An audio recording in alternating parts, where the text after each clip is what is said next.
साथियों नमस्कार। स्वागत करता हूं यूट्यूब चैनल साहित्यिक संवर्धन मंच पर। आज एक विधवा माँ और उसके बच्चे के प्रेरक प्रसंग के साथ कि एक विधवा माँ जिनका छोटा सा बच्चा जो लगभग 5-6 साल का था, माँ ने उस बच्चे को पास की स्कूल में दाखिला करवा दिया। और जैसे जैसे बच्चा स्कूल जाता है और 5-7 दिन या महीना भर जाता है तो विद्यालय के संस्था प्रधान को लगा कि बच्चा जो पढ़ने में कमज़ोर है, और इसलिए उस विधवा माँ को बुला करके बच्चे की प्रगति रिपोर्ट के बारे में बताया कि बच्चा स्कूल में दाखिले से लेकर के और आज तक उस बच्चे के स्तर में किसी भी प्रकार का कोई सुधार नहीं हुआ है। इसलिए हम हमारे विद्यालय का परिणाम आपके बच्चे के कारण खराब नहीं कर सकते। आप इस बच्चे का दाखिला किसी पास की स्कूल में करवा दें।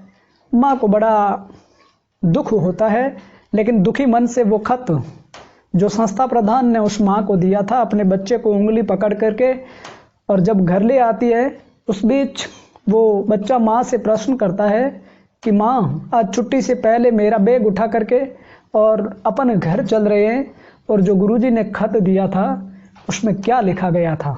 माँ ने कहा कि देख बेटा, उसमें लिखा गया था कि आपका बच्चा पढ़ने में बहुत होशियार है और हमारी स्कूल में इतने प्रशिक्षित शिक्षक भी नहीं है, इसलिए इस बच्चे का प्रवेश किसी अच्छी स्कूल में करवा दीजिए।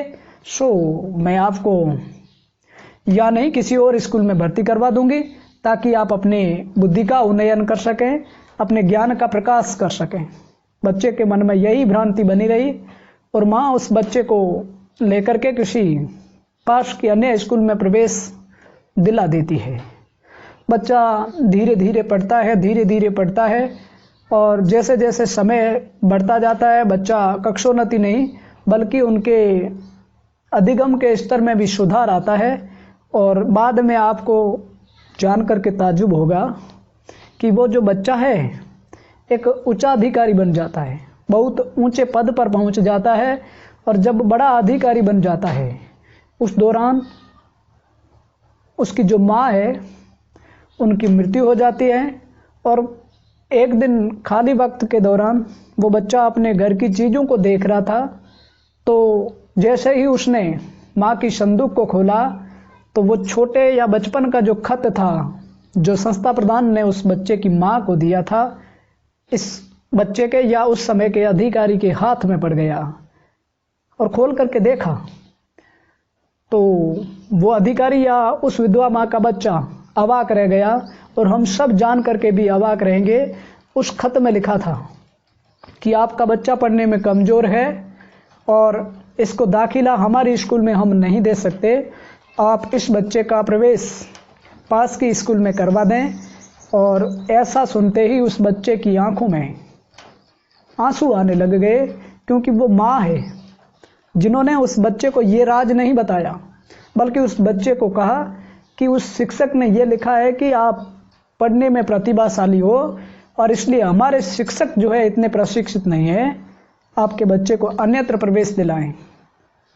तो ये कितना बड़ा अर्थ कि माँ को पता भी था कि बच्चा कमज़ोर है, उसके बावजूद भी बच्चे को कमज़ोर नहीं बल्कि बच्चे की हर संभव मदद की, जितना उनसे हो सका मदद करी। और ऐसी अवस्था में उस बुढ़िया का बच्चा बड़ा अधिकारी बन जाता है। साथियों, इस कहानी में यही है कि हम किसी भी को कम नहीं आंकें और किसी भी विद्यार्थी या किसी भी छात्र के स्तर का मूल्यांकन उसको डिमोलाइज करने के लिए नहीं, उनको डिमोटिवेट करने के लिए नहीं, बल्कि उनके लिए मोटिवेट या इंसेंटिव के रूप में करें, उनको प्रेरित करें। और यही प्रेरणा है जो हमारे लिए, हमारे बच्चों के लिए बहुत बड़ा काम कर सकती है। इसलिए कोई भी माता पिता या अभिभावक, भाई बहन अपने छोटे या बड़े भाई को इस प्रकार से कह करके उनको डिमोलाइज नहीं करें कि तू ये नहीं कर सकता, बल्कि उनको ये कह करके प्रेरित करें कि आप इसको कर सकते हो, आप में काबिलियत है।